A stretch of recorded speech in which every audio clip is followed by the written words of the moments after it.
2008 saya punya kos dan saya kapok-kapok karena ternyata ribet setengah mati. Ada anak kos yang nggak mau bayar, ada yang telat bayar, ada yang kasih bukti transfer palsu.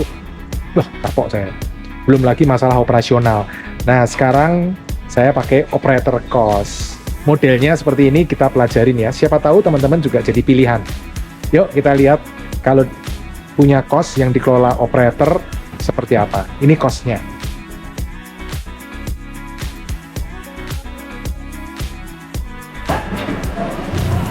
Ini nanti jadi parkir mobil.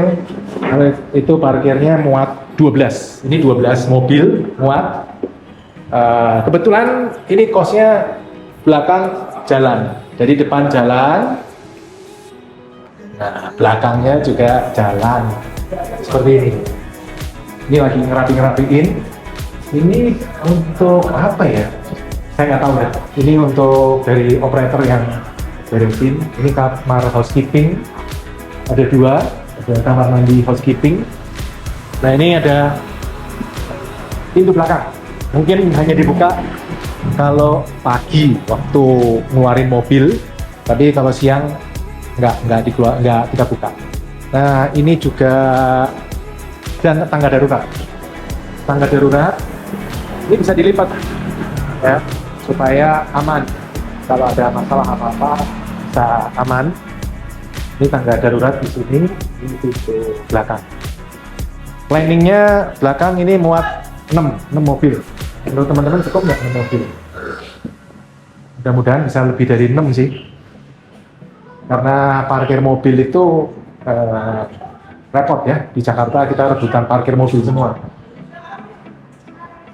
Nah, yuk kita lihat kalau rancangannya dari operator seperti apa. Nah, ini ada tempat untuk meja, untuk naruh barang. Nanti ya mungkin ada desain sedikit. Kebetulan ini pakai lift.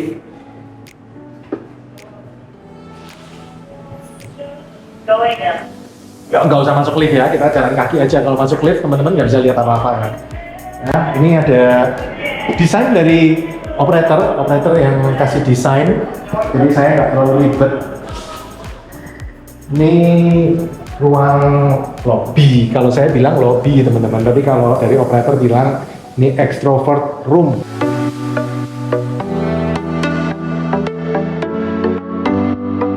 Nah, di belakang sana itu listrik, karena ini bulanan, maka listriknya sebaiknya kita bikin voucher prabayar. Jadi supaya orang tanggung jawab masing-masing. Nah, itu lagi dirapiin catnya di situ. Ini desain dari operator. Kalau saya sih nggak seahli ini ya desainnya. Mereka yang bisa desain lebih bagus dari saya. Ini tangga. Kalau teman-teman mau bikin seperti ini juga, saran saya ya. Saya ini salah dikit. Menurut saya bagusnya liftnya jangan di situ. Liftnya di void. Ini supaya itu bisa jadi satu kamar lagi, karena itu kan lift itu sampai atas terus, terobos ke atas terus, hilang satu kamar terus. Saran saya itu, plus ini kita kecilin, jadi nggak perlu tangga sebesar ini karena kan udah pakai lift ya, jadi ini tangga cukup kecil, terus tengahnya kita kasih void. Nanti aja di kos berikutnya ya kita bikin seperti itu. Nah, ini lantai 2.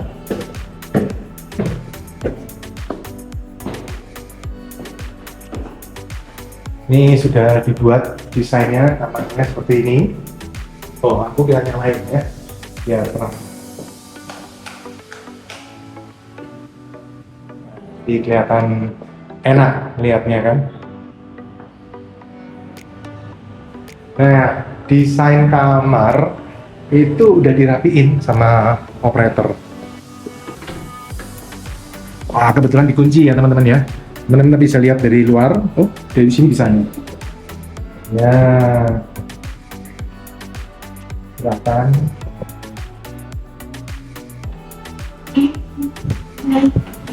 Ini kebetulan kamar yang ada balkonnya. Jadi bisa lihat balkonnya. Ini pemandangan luarnya. Nah, ini kebetulan ada yang terbuka nih teman-teman. Kita bisa lihat. Kamarnya seperti ini. TV ada. Teman-teman mau ngekos di sini? Kalau ngekos di sini ya lumayan ya, ngelarisin saya ya. Ini balkon lantai 2. Sebelah sana juga lagi dibangun kos tuh teman-teman. Jadi daerah sini memang banyak kos. Terus sebelah sana juga dibangun kos tuh yang warna abu-abu itu. Belakang nanti juga ada. Jadi daerah sini memang banyak kos. Untuk kunci, kebetulan karena saya udah kerjasama dengan Yale, udah kita buat yang digital door lock. Tapi kenapa nggak nyala ya teman-teman? Mestinya nyala. Tapi nggak tahu kenapa nggak nyala. Saya nggak ngerti settingannya. Ya gini nih nasibnya kalau kita nggak paham cara pakainya. Oh itu nyala yang ini. Nah,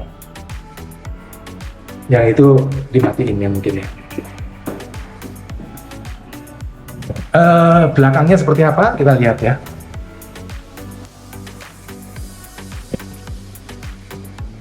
Ini lift di sini.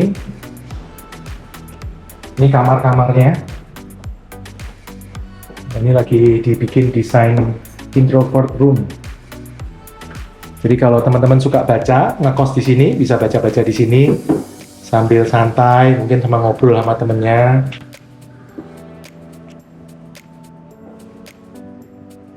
Asik ya. Nanti ada AC-nya tuh. Nah, ini balkon belakang. Jadi kalau depan jalan, belakang juga jalan.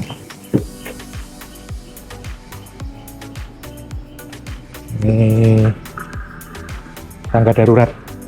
Saya lagi usul nanti 2 bulan 3 bulan sekali ada ini ya, apa namanya, training emergency training gitu ya.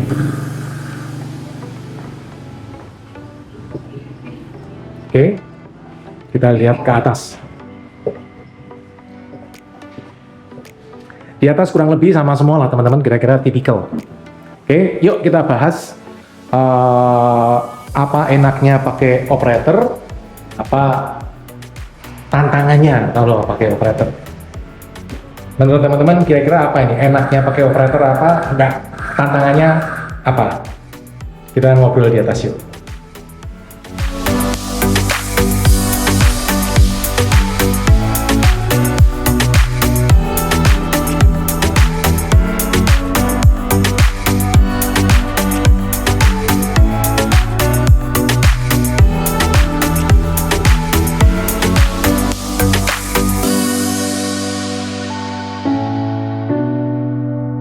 Nah itu tadi teman-teman, kosnya seperti itu, kurang lebih seperti itu. Asik, nyaman, luar biasa desainnya.